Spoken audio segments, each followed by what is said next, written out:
Reports to show the beheading of British hostage Alan Henning.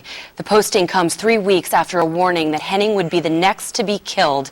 Our chief intelligence correspondent, Catherine Herridge, has seen the tape, and she joins us now with more. Catherine?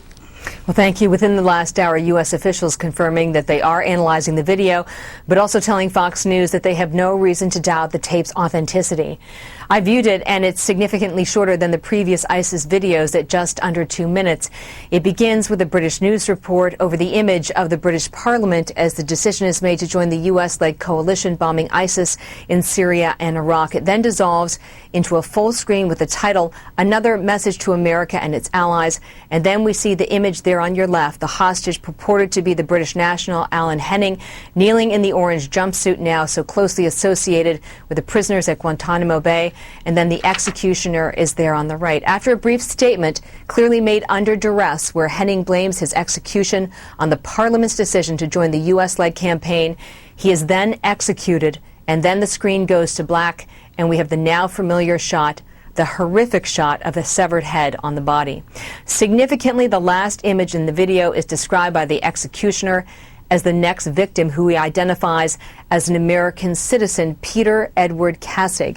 And based on our research in the last hour, we've been able to learn that Kassig went missing in Syria in either late 2012 or 2013. He's a native of Indiana, and he is also a former Army Ranger who had left the Army and gone to Syria to work with the group, the Special Emergency Response and Assistance to Syria. Andrea. All right. Thank you, Catherine. You're welcome. Meanwhile, ISIS now may be on the hunt for military families. An Army intelligence bulletin is warning military personnel to be vigilant after ISIS called on their supporters to find Army families and slaughter them. Vice President Joe Biden seems to be downplaying the Islamic terror threat. Let me say it again. We face no existential threat. None to our way of life or our ultimate security. You are twice as likely to be struck by lightning as you are to be affected by a terrorist event in the United States. But just a few days ago, President Obama had this warning.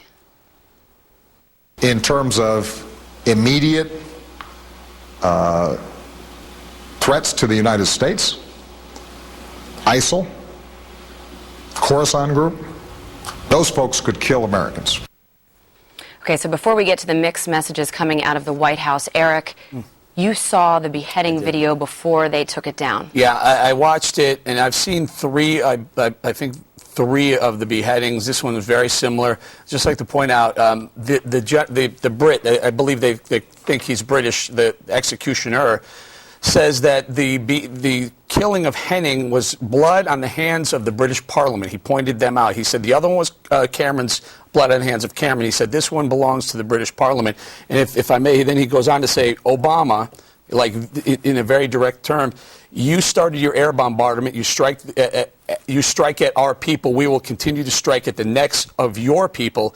He goes ahead and executes the execution starts, the camera goes to black, and then they come back on, and the victim is laying there with his head on his back. It's brutal. It's horrible. But then they show a picture of Peter Edward Kassig and basically saying that this guy is next. I mean, it's gory, it's bloody, it's horrible, but it just proves what cowards these people, these ISIS people really are. They take an innocent young man and behead him and try and turn it on the whole group of people. It's not going to help, and I would only implore us to get even more behind whatever we're doing to eradicate the world of these, whatever they are.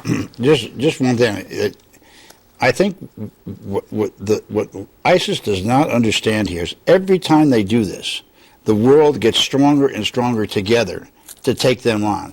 There is no way that the Arab countries are going to allow these guys to take over and do. And in Saudi Arabia, the king and his family are all thinking about this because they did this once, the same branch of this kind of Muslim Islamic religion 100 years ago. So I think every time they do this, it's horrific, it's terrible, but what they're doing is doing public relations for everybody who wants to put a coalition together. And Dana, it is having the opposite effect because 1 week ago today, the British Parliament voted for those airstrikes in Iraq, not Syria, but they did so knowing that there was the potential that they could behead this aid worker. It does seem to have a negative effect on PR. People do seem to unite and say, go get them. And including Turkey, which for the first time this week has said that it would join in, but that's because ISIS is growing.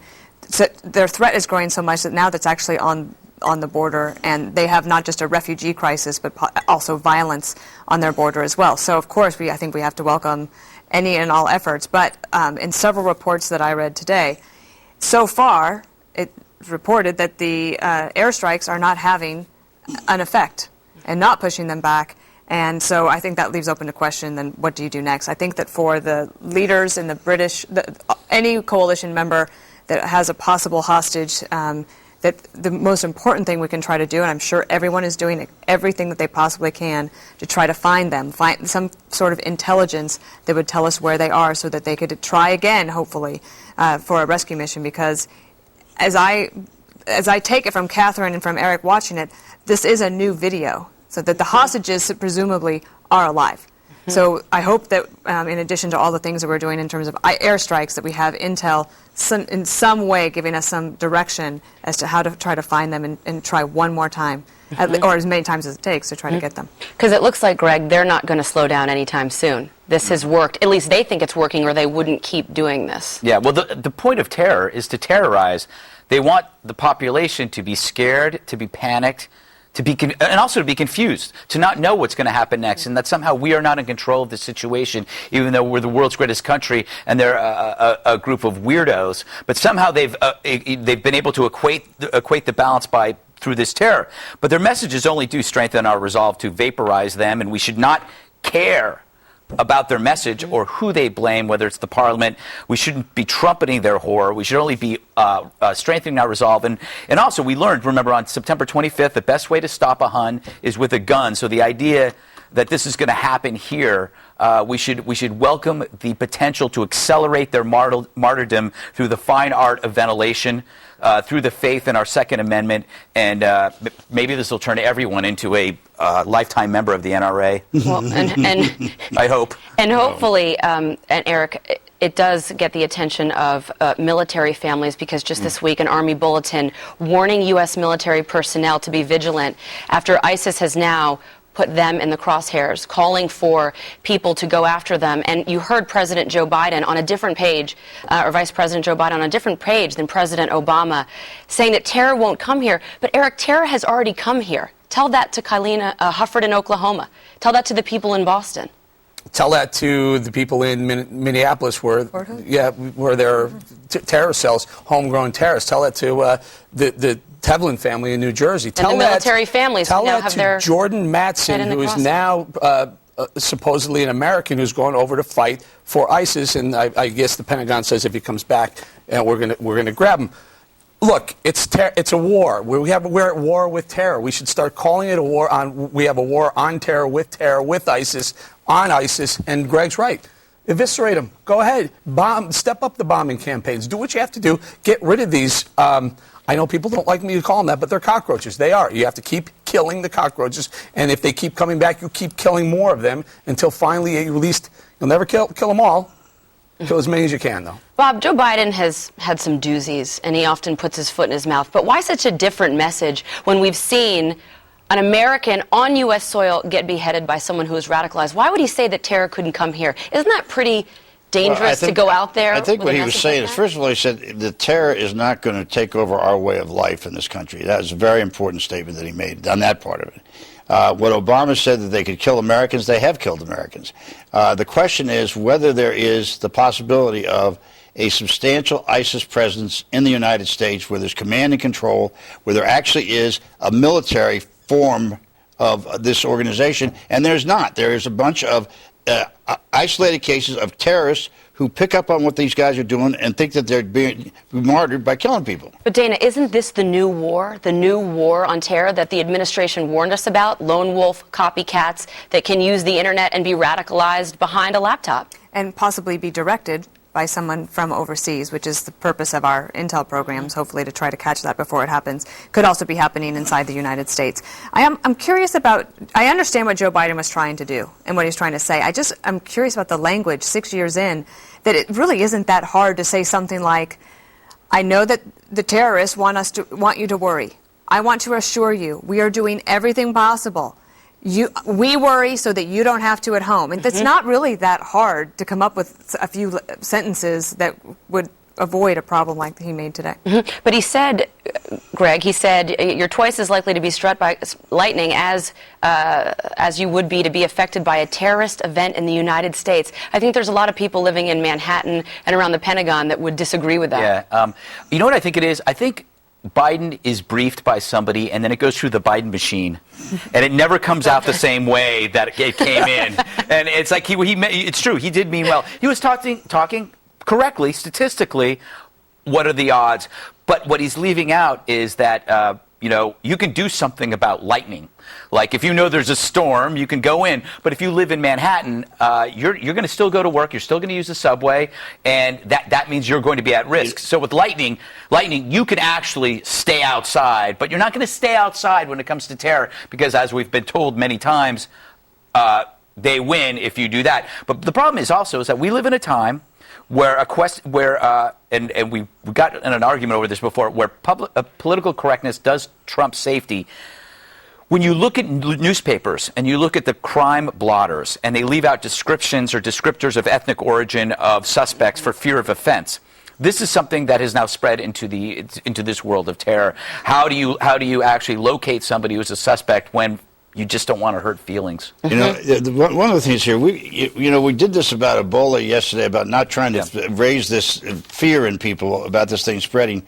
And we talk about this terrorist thing, and I think I told you that my son said, "Dad, do I have to worry about this thing?" And I said, "No, you don't have to worry about it. We can't scare kids in this country or everybody else because these are isolated instances. You don't want to make it seem as if you've got these people marching down and bringing tanks in here and bringing everything. It's not happening that way." But I think you're right. You're right. But we are dealing with a spreading ideology that is attracting a certain segment of society that is growing. You are correct, though, about the isolation of it and the numbers. But we have to face the fact that, like a virus, it is spreading. And I'm going to push back. I'm not going to agree that Bob is right. I'm going to say, Bob, you're wrong. We have 4 or 5 instances of terror in the homeland right now. We didn't have that. We haven't had that. Let's put it this way. Let me say this properly so the left doesn't go ballistic on this. We haven't had as many as we've had recently in the past. I mean, we have, like Andrea said, Oklahoma. We have Brandon Tevlin. We have Fort Hood. So they're escalating.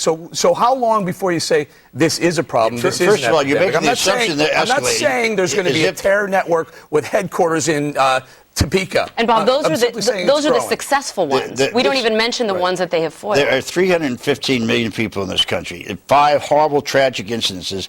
There's no indication yet of any command and control from ISIS overseas to these people. Well, that's a false. You're relating apples to oranges. That's fine. Can I throw one? What's apples and oranges? Because you're saying there's 315 million people. Okay, I'll say there have been 4 or 5 instances in the last couple of years where we haven't had them on American soil since an attack from outside by Al-Qaeda. Is that worth terrorizing the people of this country? No, I'm not saying it is. It's worth heightening your awareness, heightening your see something, say something. But is it about the midterms, though? Because right before the presidential election, the administration was purporting the narrative that Al-Qaeda was on the run and it had been decimated, and now we see, don't worry about it. It won't come here, just like they told us about Ebola. They were wrong. I mean, is that part of it, Bob? No, suggest that this has something to do with the midterm election is really going over the line. I just don't believe that anybody can organize these things and affect the body politic like that. I just don't. Okay. Can I we got to go. I understand that. But Ed Henry just reported, he just put it out on the BlackBerry, that President Obama will visit the Pentagon on Wednesday to talk about ISIS. And then Thursday through Saturday, he'll do a fundraiser on the West Coast. What's the big deal? Really? Okay. If you don't see anything wrong with that, then my going to the Defense Department and then going to he's going to get briefed for a couple. He's going to get briefed for a couple hours at the Pentagon on a Wednesday, and then spend 3 days fundraising. Bob, you don't see it? Well, he's got a lot of catching up to do because he's missed a lot of those meetings. I don't. You know, there's a lot. We got to go. There's a larger question, though, before we go, in that we have tied our hands thanks to the religion of tolerance and media hysteria over privacy. Tolerance prevents us from profiling high-risk candidates, and the privacy hysteria is putting our intel programs in danger. At some point, the candidates who are running for office are going to have to make a choice and decide what's more important. The tolerance of the intolerant. Yeah. That's what we've been doing.